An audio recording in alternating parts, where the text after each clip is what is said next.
Hello दोस्तों, आप सबका स्वागत है अपने चैनल डूअर में। और जैसा कि दोस्तों मैंने आप सबसे वादा किया था कि मैं इसका सेकंड पार्ट भी लाऊंगा जिसमें मैं आपको ये बताऊंगा कि प्रोबेबिलिटी मीन्स तुक्का कैसे लेना है। तो ये वीडियो मैं इसी चीज़ के लिए बना रहा हूँ ताकि जो बच्चे अभी प्रिपरेशन स्टार्ट नहीं किए हैं या जिनकी प्रिपरेशन बहुत अच्छी नहीं है तो वो इस वीडियो के माध्यम से आसानी से एग्जामिनेशन क्लियर कर सकते हैं। और मैं ये इसलिए कह रहा हूँ दोस्तों कि इसके माध्यम से बहुत से बच्चे हर साल यहाँ पे एग्जामिनेशन क्वालिफाई किए हैं। और आपको पता होगा दोस्तों कि अगर आप जीपैट क्वालिफाई कर लेते हो तो आप नाइपर एग्जामिनेशन के लिए एलिजिबल हो जाते हो, भले ही आप बिल्कुल बॉर्डर पे हो या फिर आप टॉपर हो। ठीक है, तो वहाँ पे आप पढ़ाई कर सकते हो। जैसे कि सेमेस्टर वगैरह के एग्जामिनेशन होते हैं तो बच्चों के पास इतना समय नहीं होता है कि वो जीपैट के लिए इतनी ध्यान दे पाएँ, इतना प्रिपरेशन कर पाएँ, जिसकी वजह से बहुत से चीज़ें होती हैं जिसकी वजह से स्टूडेंट नहीं कर पाता है। लेकिन उनको दोस्तों हताश नहीं होना है। आप फर्स्ट पार्ट भी देखिएगा और यहाँ पे इसीलिए मैं सेकंड पार्ट लाया हूँ। लेकिन दोस्तों एक चीज़ और आपको ध्यान रखनी है कि वहाँ पे वो बच्चे ये चीज़ अप्लाई ना करें जो कि बहुत पहले से पढ़ाई कर रहे हैं और जिनकी पढ़ाई बहुत अच्छी हो चुकी है। ये कोई वैसा प्रोसेस नहीं है जिससे आप वहाँ पे टॉपर बन जाओगे, लेकिन दोस्तों ये एक ऐसा प्रोसेस है कि जिन बच्चों ने पढ़ाई नहीं की है वो वहाँ पे एग्जामिनेशन क्वालिफाई कर सकते हैं। और आने वाले दिनों में आगे चल के जो नाइपर एग्जामिनेशन के लिए उन्हें टाइम मिलेगा 2 से 3 महीने, तो वो वहाँ पे यूटिलाइज़ कर सकते हैं और नाइपर एग्जामिनेशन क्लियर कर सकते हैं। ये आसानी से किया है दूसरे लोगों ने, दूसरे कैंडिडेट्स ने। ये मत सोचिएगा कि ये चीज़ इम्प्लीमेंटेड नहीं है। तो दोस्तों आप समझ गए होंगे कि जो लोग जेन्युइन स्टूडेंट हैं जो कि बहुत पहले से स्टडी कर रहे हैं वो फुल्ली इसको फॉलो नहीं करेंगे, बल्कि वो बच्चे इस चीज़ को फॉलो करें जो कि टाइम जिनको नहीं मिला हुआ है। या फिर जब आप एग्जामिनेशन में जाते हो तो आप देखोगे कि आप वहाँ से 50 से 60 क्वेश्चन ही अटेम्प्ट कर पा रहे हो और आपकी निगेटिव मार्किंग 1/4 है। तो फर्स्ट ऑफ ऑल आपको ये समझना चाहिए कि आपको वहाँ पे मैक्सिमम क्वेश्चन अटेम्प्ट करना है, तो भी आप वहाँ पे ये चीज़ प्रोसेस फॉलो कर सकते हो। अब दोस्तों मैं आपको बता दूं जो मैंने फर्स्ट पार्ट में बताई उन्हीं सब चीज़ों को मैं पहले यहाँ पर रिपीट कर दूं, फिर आपको बताता हूँ कि आपको और कैसे वहाँ पे प्रोबेबिलिटी को वहाँ पे यूज़ करना है। तो फर्स्ट ऑफ ऑल थिंग जो दोस्तों मैंने बताई थी, मैंने यहाँ पे कुछ पॉइंट्स नोट कर लिए हैं कि अगर एग्जामिनेशन में आपको ऑल ऑफ द एबव का ऑप्शन दिखाई देता है तो वहाँ पे उसकी मैक्सिमम प्रोबेबिलिटी होती है सही होने की, और ऐसा 95 to 96% आप देखोगे कि वहाँ पे वो सही ही होगा। ठीक है, तो आपको ध्यान रखना है एग्जामिनेशन में ऑल ऑफ दी एबव। ठीक है, फिर दूसरे नंबर पे उन क्वेश्चन को जो जिसका एक्सप्लेनेशन किसी ऑप्शन में बहुत ज़्यादा दिया है, मीन्स जो एग्जामिनर है उसने वहाँ पे उसको एक्सप्लेन किया है ऑप्शन में। ठीक है, तो उस ऑप्शन को आपको टिक करना है। ठीक है, इसके बाद दोस्तों जो ऑप्शन आपके बिग वंस हैं, मीन्स आप देखोगे कि वहाँ पे 4 ऑप्शन है, उसमें से आपका जो एक ऑप्शन है वो वहाँ पे लंबा है। ठीक है, मीन्स उसमें ज़्यादा वर्ड्स यूज़ किए गए हैं तो आप उसको भी वहाँ पे प्रोबेबिलिटी ले सकते हो। ठीक है, ये उन बच्चों के लिए दोस्तों मैं बार बार कह रहा हूँ जिनकी पढ़ाई नहीं हो पाई है, किसी भी कारणवश नहीं हो पाई है, तो उनको यहाँ पे हताश होने की ज़रूरत नहीं है। आपको अभी कोशिश करना है कि एग्जामिनेशन क्लियर करने की। तो ये 3 चीज़ें मैंने आपको बताई, ऑल ऑफ दी एबव आपको वहाँ टिक करना है, जो ऑप्शन लंबा है उसको टिक करना है, और जो वहाँ पे एक्सप्लेनेशन एग्जामिनर देना चाह रहा है ज़्यादा जिस ऑप्शन में, उसको आपको टिक करना है।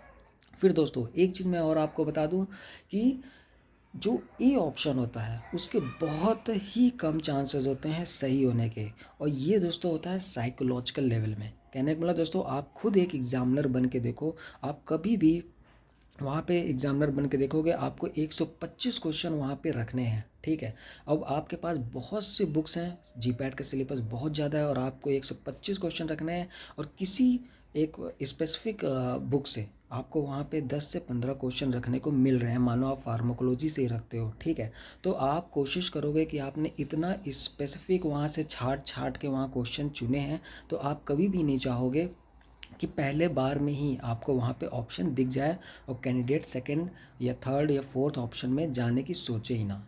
ठीक है, तो इसलिए दोस्तों ए की प्रोबेबिलिटी बहुत कम रहती है। और कभी कभी जो एग्जामिनर है, मैं आपको ये बता दूं कि बहुत से एग्जामिनेशन होते हैं, आप कभी भी देख लेना कि एग्जामिनर क्या करता है कि कभी कभी जो कैंडिडेट हैं उनको फंसाने के लिए, ठीक है, वो ऑप्शन ए में ही मिलता जुलता सही नहीं है पर उससे मिलता जुलता वहाँ पे ऑप्शन रख देता है, जिसकी वजह से क्या होता है कैंडिडेट उसको जल्दी से पढ़ता है। एग्जामिनेशन में टाइम रहता नहीं है, उसको टाइम भी वहाँ मैनेज करना रहता है, और वो क्या करता है कि उसको जल्दी से जल्दी पढ़ के तुरंत वो ऑप्शन ए लगा के चला जाता है, जबकि वो ऑप्शन नहीं रहता है। तो इसलिए जब आपको वहाँ पे तुक्का लेना ही है, प्रोबेबिलिटी आपको लेनी ही है, तो कोशिश करिएगा कि ए ऑप्शन को वहाँ पे आप हटा दीजिएगा। और मैं एक चीज़ और आपको बता दूं दोस्तों, कि जैसे आपके पास 4 ऑप्शन है, ठीक है, आप उसमें से अब आप बिल्कुल ब्लैंक खेल रहे हो, तो बिल्कुल ब्लैंक नहीं खेलना है। कोशिश ये करनी है एलिमिनेशन मेथड यहाँ पे यूज़ करना है। एलिमिनेशन मेथड क्या होता है कि आपको 4 ऑप्शन है, आपको आंसर नहीं पता है, लेकिन कोशिश आप करते हो कि उसमें से ये देखने की कि ये कौन सा ऑप्शन नहीं हो सकता है। आप वहाँ पे दोस्तों अगर एक ऑप्शन भी 4 में से ये ढूंढ लेते हो कि वहाँ पे ये नहीं हो सकता, तो आपके पास 3 ऑप्शन बचते हैं, ठीक है। तो आपकी प्रोबेबिलिटी सही होने की वहाँ बहुत ज़्यादा हो जाती है। इसी तरह अगर आप एलिमिनेशन मेथड के द्वारा 4 ऑप्शन में से 2 ऑप्शन को आप एलिमिनेट कर देते हो कि ये तो हो ही नहीं सकता, ठीक है, तो वहाँ की आपकी जो परसेंटेज ऑफ चांसेस है प्रोबेबिलिटी सही होने की, वो और ज़्यादा हो जाती है, वो 50% तक आपकी पहुँच जाती है। इसी तरह अगर आप 3 एलिमिनेट कर दोगे तो आप वहाँ पे 100% आपकी प्रोबेबिलिटी पहुँच जाती है सही होने की। और दोस्तों आपको इस चीज़ ज़रूर ध्यान देना है कि 1/4 मार्किंग है, कहने का मतलब एक क्वेश्चन में आपको वहाँ पे 4 मार्क्स अवार्ड किए जाते हैं, और वही गलत होने पे आपको एक वहाँ पे डिडक्ट कर लिया जाता है। तो कभी भी ऐसा एग्जामिनेशन हो जिसमें 1/4 हो, तो आपको कोशिश करनी है कि वहाँ पे पूरा क्वेश्चन पेपर अटेम्प्ट करके आना है। 125 के 125 क्वेश्चन आपको करने हैं। और कोई भी होगा दोस्तों, चाहे उसने जितनी अच्छी पढ़ाई की हो, वो वहाँ पे 60 से 70 क्वेश्चन से ज़्यादा वहाँ पे वो एकदम एग्जैक्ट आंसर जिसके आते हों उससे ज़्यादा वो वहाँ पे नहीं कर पाएगा। आप अपना खुद कट ऑफ जो है, जो टॉपर का कट ऑफ है, वो आप उठा के देख लो। 161 आउट ऑफ 500 गया था क्वालिफाइंग, और 300 प्लस 510 आप उस पर कर लो आउट ऑफ 500, वो आपका टॉपर का है। तो मेरा कहने का मतलब दोस्तों कि जो इवन टॉपर हैं, ठीक है, वो लोग भी वहाँ पे प्रोबेबिलिटी लेते हैं, वो लोग भी वहाँ पे पूरे के पूरे या मैक्सिमम क्वेश्चन अटेम्प्ट करने की कोशिश करते हैं, क्योंकि यही एक सही स्ट्रेटजी है कि जहाँ पे एक क्वेश्चन आपको 4 मार्क्स अवार्ड कर रहा है, और अगर एक गलत भी हो जाता है तो आपका 1 नंबर ही जा रहा है। कहने का मतलब दोस्तों आप 4 बार प्रोबेबिलिटी, 4 बार तुक्का वहाँ पे मार सकते हो, तब जाके तब तक में आपके दूसरे क्वेश्चन जो आपने किए हैं वो आपको वहाँ पे मार्क्स अवार्ड कर देंगे। लेकिन अगर आप उनको छोड़ दोगे तो आप बिल्कुल एग्जामिनेशन से बाहर हो जाओगे। इसलिए दोस्तों मैं आपको फिर से रिपीट कर देता हूँ, ऑल ऑफ द एबोव वहाँ पे टिक करना है। जो एक्सप्लेनेशन जिस क्वेश्चन की बहुत ज़्यादा है, ऑप्शन की बहुत ज़्यादा है, उसको टिक कर सकते हो। जो वहाँ पे एक्सप्लेनेशन बहुत ज़्यादा है उसको आप वहाँ पे टिक कर सकते हो। साथ ही साथ दोस्तों ए ऑप्शन के सही होने के चांसेस बहुत कम रहते हैं। अब दोस्तों आपके ए और डी बहुत कम रहते हैं। अब बी और सी में अगर आपको चूज़ करने को ही आता है कि बी और सी, तो ये एक साइकोलॉजिकल लेवल में आपको बता रहा हूँ कि एग्जामिनर अगर पेपर सेटअप करता है तो किस साइकोलॉजिकल से करता है, ठीक है। तो अगर बी और सी आता है दोस्तों, तो उसमें हाईएस्ट चांस रहता है करेक्ट होने का आपका बी के लिए। तो अगर बी और सी में आपको बिल्कुल नहीं पता है तो दोस्तों आप बी में जाना। मैं बार बार रिपीट कर रहा हूँ दोस्तों कि ये एक साइकोलॉजिकल टेक्निक की यहाँ बात हो रही है। इससे ज़रूरी नहीं है कि आपका सही हो जाए, लेकिन यहाँ पे 70% है कि आपका आंसर सही होगा। अगर आपको बी और सी में कन्फ्यूज़न है तो आप वहाँ पे बी के लिए जाएंगे, और आपका 70% चांसेस है कि वहाँ पे आपका ऑप्शन जो तुक्का है वो सही लगेगा।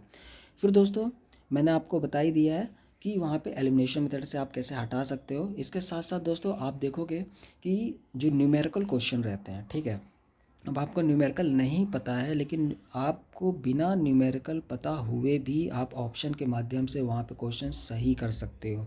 वो कैसे सही कर सकते हो, आप उनका ऑप्शन देख के। एग्जामिनर जो होता है दोस्तों वो क्या करता है कि जो जैसे किसी चीज़ का वहाँ पे 4 ऑप्शन है जहाँ पे लिखा है 10, 12, 15 और 100, तो दोस्तों आपको देखते ही यहाँ पे 100 को हटा देना है, क्योंकि ये ऑफसेट वैल्यू होती है। ये वैल्यू केवल ऐसे ही रखी जाती है। यहाँ पे एग्जामिनर आपको एक तरह से खुद कहता है कि हम आपको अपॉर्चुनिटी दे रहे हैं कि आप एक ऑप्शन यहाँ से एलिमिनेट कर लो, और अपने जो परसेंटेज ऑफ चांसेस हैं, जो प्रोबेबिलिटी सही होने के, उसको आप इंक्रीज़ कर लो। तो दोस्तों ये हर पेपर में होता है, केवल जीपैट के पेपर की बात नहीं हो रही है, बल्कि बहुत से पेपर, और आपको पता होगा कि काफ़ी एग्जामिनेशन इवन बैंक के, एसएससी के, जीपैट के, गेट के, इवन आपका जो TIFR का जिसमें फिजिक्स केमिस्ट्री बायो होती है वो सब मैंने क्वालिफाई किया हो, तो उसके एक्सपीरियंस पे ही मैं आपको बता रहा हूँ, ये नहीं कि किसी और का एक्सपीरियंस मैं यहाँ पे बता रहा हूँ। आप भले ही बहुत अच्छे हो लेकिन आपको एग्जामिनेशन में प्रोबेबिलिटी लेनी होती है। अगर आप इन माध्यम से वहाँ पे प्रोबेबिलिटी लेते हो तो दोस्तों आपकी प्रोबेबिलिटी सही होने के बहुत ज़्यादा चांसेस रहते हैं। और एक बार आप GPAT वहाँ पे क्वालिफाई कर जाते हो दोस्तों, तो आपको स्कॉलरशिप तो मिलनी तय ही है। जैसे यहाँ पे ICT अप्रूव्ड कॉलेज में दाखिला लेते हो, साथ ही साथ बहुत से एग्जामिनेशन ऐसे होते हैं जो GPAT स्कोर कार्ड पे ही आप वहाँ पे एग्ज़ाम दे सकते हो, जैसे कि नाइपर हो गया है। वैसे भी बहुत से कॉलेज हैं, ऐसे काफ़ी कॉलेज हैं जो GPAT का स्कोर कार्ड मांगते ही मांगते हैं। और अगर आप वहाँ पे क्वालिफाई नहीं हो, भले ही आप क्लास में कितने अच्छे रहे हो, आपके 90% भी रहे हो, फिर भी आप जब कहीं पे जाओगे, टीचिंग के लिए जाओगे या किसी और चीज़ के लिए, रिसर्च के लिए जाओगे, तो आपको वहाँ पे वो वरीयता नहीं दी जाएगी। इसलिए कोशिश आपकी होनी चाहिए कि हम लोग वहाँ पे, भले ही हम वहाँ पे तुक्के का इस्तेमाल कर रहे हैं जो कि बहुत अच्छा नहीं माना जाता है, लेकिन फिर भी आपको वहाँ पे क्वालिफाई होना है और उसके लिए आपको ये सारी ट्रिक्स अप्लाई करनी होगी। अब दोस्तों मैं एक ट्रिक आपको और बताने जा रहा हूँ। ये ट्रिक दोस्तों उन बच्चों के लिए है जिन्होंने बिल्कुल भी पढ़ाई नहीं की, ठीक है। और उसके पीछे का एक्सप्लेनेशन भी मैं दूंगा कि कैसे इस ट्रिक के माध्यम से आप वहाँ पे क्वालिफाई कर सकते हो एग्जामिनेशन, ठीक है। ध्यान रखिएगा, ये ट्रिक केवल उन्हीं के लिए है जिन्होंने बिल्कुल भी पढ़ाई नहीं की है। ये मत कहिएगा कल को कि ये ट्रिक हमने अप्लाई की और हमारा नहीं हुआ। मैं उन्हीं बच्चों को बार बार कह रहा हूँ जिन्होंने बिल्कुल भी पढ़ाई नहीं की है। तो चलिए मैं वो ट्रिक आपको बता देता हूँ, ठीक है। कहने का मतलब, आप एग्जामिनेशन में जा रहे हो, आपने पढ़ाई नहीं की, आपने केवल यहाँ से वीडियोज़ वगैरह देखे हैं यूट्यूब वगैरह से, और फिर भी आप वहाँ पर आप चाहते हो कि आपका एग्जामिनेशन क्लियर हो ताकि आप पोस्ट ग्रेजुएशन कर सको, ठीक है। पहले आपने नहीं सोचा था लेकिन अब आपको लग रहा है कि नहीं मुझे करना चाहिए, तो उसके लिए भी दोस्तों डूअर चैनल आपकी मदद करने को तैयार है। ये ट्रिक यहाँ पे अपनाइएगा और आप वहाँ पे क्वालिफाई हो जाओगे एग्जामिनेशन, ठीक है। दोस्तों ये ट्रिक का एक नाम दिया गया है कि 3 तिगाड़ा एग्जामिनर का काम बिगाड़ा, ठीक है। सुनने में थोड़ा अजीब लगेगा लेकिन दोस्तों इसके पीछे क्या चीज़ें मैं आपको बताता हूँ। देखिए, आपके एग्जामिनेशन में आने हैं 125 क्वेश्चंस, ठीक है। अब आप वहाँ गए हो, बिल्कुल फ्रेश हो, आपको नहीं आता, आप ऐसा मान के चल लो। वैसे हर कैंडिडेट को कुछ ना कुछ आता है, लेकिन चलिए मैं मानता हूँ कि आपको बिल्कुल नहीं आता। 125 क्वेश्चन को दोस्तों आप 4 से डिवाइड कर दो, ठीक है। तो टोटल 12, आप उसको 3 से डिवाइड करो, सॉरी 3 से आप डिवाइड करोगे तो वो हो जाएगा आपका 3 4 जो 12, 3 जो 3, मतलब कि 41 सेट्स, ठीक है। अगर 3 क्वेश्चन का सेट लेते चलो तो ऐसे 41 बन जाएंगे और 2 क्वेश्चन और रह जाएंगे, तो चलो हम उसको भी एक सेट मान लेते हैं, मानो 42 सेट। अगर हम 125 को 3 से डिवाइड करते हैं, 3 का सेट बनाते हैं, तो ऐसे हमारे पास 42 सेट्स बन जाएंगे, ठीक है। अब हमें क्या करना है कि इन 42 सेट्स को 1 2 3, ठीक है, हमने लिया शुरुआत के 1 2 3 लिए, उसमें हमने लगाया ABC, ठीक है। सॉरी, आपने इसको ऐसे नहीं करना, आपने इसको ए लगाया, ठीक है। ध्यान दीजिएगा, अभी कन्फ्यूज़न हो गया था। 1 2 3 पहले के 3 क्वेश्चन लिए, उन तीनों में ए लगाया। सेकंड फिर आपने लिया 4 5 6, उसमें बी लगाया। फिर आपने 7 8 9 लिया, उसमें सी। इसी तरह 10 11 12 लिया, उसमें आपने ऑप्शन डी लगाया। इसी तरह आपको करते जाना है और ऐसे आपको 42 सेट्स तक करना है, ठीक है। तो दोस्तों आप ये मानो कि आपने वहाँ पे जितने ऑप्शन लगाए हैं, ठीक है, आपने पूरे 125 क्वेश्चन किए हैं, आपने 42 सेट किए हैं। और दोस्तों आप बात मानो कि इन 42 सेट में यहाँ पे आपकी 100% प्रोबेबिलिटी है कि आपका इन 3 में से जो आपने शुरुआत में ए किया उसमें से एक ना एक सही होना है। इसी तरह सारे सेट में एक ना एक सही होना है, तो टोटल आपके बन गए 42 क्वेश्चन जो कि वहाँ पर राइट हैं। अब आप ये भी मानो दोस्तों, क्योंकि आपने केवल यहाँ पे 2 क्वेश्चनों को ऐसा नहीं कर रहे हैं बल्कि 3 का सेट बना रहे हो, तो वहाँ पे प्रोबेबिलिटी क्या बनती है कि वहाँ पे 15 से 20 क्वेश्चन और सही होने के चांसेस हैं। मैं ये नहीं कहता हूँ कि वहाँ पे गलत होगा, वहाँ पे गलत होगा, लेकिन मैं उस पर भी आ रहा हूँ। आपके वहाँ पे 42 प्लस आपने 20 क्वेश्चन और ऐसे बना लिए जहाँ की प्रोबेबिलिटी है कि सही हो सकता है। किसी सेट में ऐसा हो सकता है कि वहाँ पे आपके 2 सही हो जाए, मेरे कहने का ये मतलब है, ठीक है। क्योंकि आप वहाँ पर 3 का लेके चल रहे हो और मैं हर सेट में ये मान रहा हूँ कि आपके एक वहाँ पे गलत ही होना है, ठीक है। फिर भी आप ये मानो कि आपके 42 + 20 क्वेश्चन हो गए, मीन्स 62 क्वेश्चन हो गए। अब दोस्तों आप 60 हो गए, ठीक है। अब 60 × 4 कितना हुआ, 240, ठीक है। अब 60 और 125 में जब 60 सही हुए तो कितने गलत हो गए आपके, 40 50 60 65 गलत हो गए। तो 240 में आप 65 माइनस कर दीजिए दोस्तों, और आप देखोगे कि आप क्वालिफाई के भी ऊपर आ रहे हो, मीन्स आप वहाँ पे अच्छी रैंक भी हासिल कर रहे हो। 161 जनरल कैटेगरी का कट ऑफ था, और अगर आप बिल्कुल नहीं जानते हो और इस को आप एग्जामिनेशन में फॉलो करोगे तो दोस्तों आपकी प्रोबेबिलिटी बहुत ज़्यादा है कि आप वहाँ पे एग्जामिनेशन क्वालिफाई कर जाओ। तो दोस्तों ये सारी ट्रिक्स केवल उन्हीं के लिए मैं बार बार कह रहा हूँ जिन बच्चों ने बिल्कुल पढ़ाई नहीं की है, या फिर जो बच्चे एग्जामिनेशन में बॉर्डर पे हैं, तो वो चीज़ ये अप्लाई कर सकते हैं। लास्ट वाली ट्रिक दोस्तों वही बच्चे अप्लाई करें जिन्होंने बिल्कुल पढ़ाई नहीं की है, जो बिल्कुल फ्रेश हैं और जिनको कोई भी कारण हो सकता है जिसकी वजह से वहाँ पे वो नहीं पढ़ पाए हैं, वही लोग केवल इसको अप्लाई करें। और लेकिन जो पहले वाली ट्रिक्स मैंने बताई हैं, जैसे ऑल ऑफ दी अबव हो गया, नन ऑफ दी अबव हो गया, ये सारी चीज़ें जो हैं वो बच्चे अप्लाई कर सकते हैं जो बॉर्डर में तो पहुंच रहे हैं, जिनको वहाँ पे 50-60 क्वेश्चन का तो नॉलेज है कि हाँ भाई ये बिल्कुल सही है, लेकिन उतने से काम नहीं चलेगा क्योंकि वहाँ पे निगेटिव मार्किंग भी है। तो इसके लिए दोस्तों उनको क्या करना होगा, 1/4 में कोशिश तो ये करनी है कि हमें पूरे वहाँ पे सही करने हैं, ठीक है। और मतलब कि 125 क्वेश्चन हमें वहाँ पे अटैम्प्ट करने हैं, लेकिन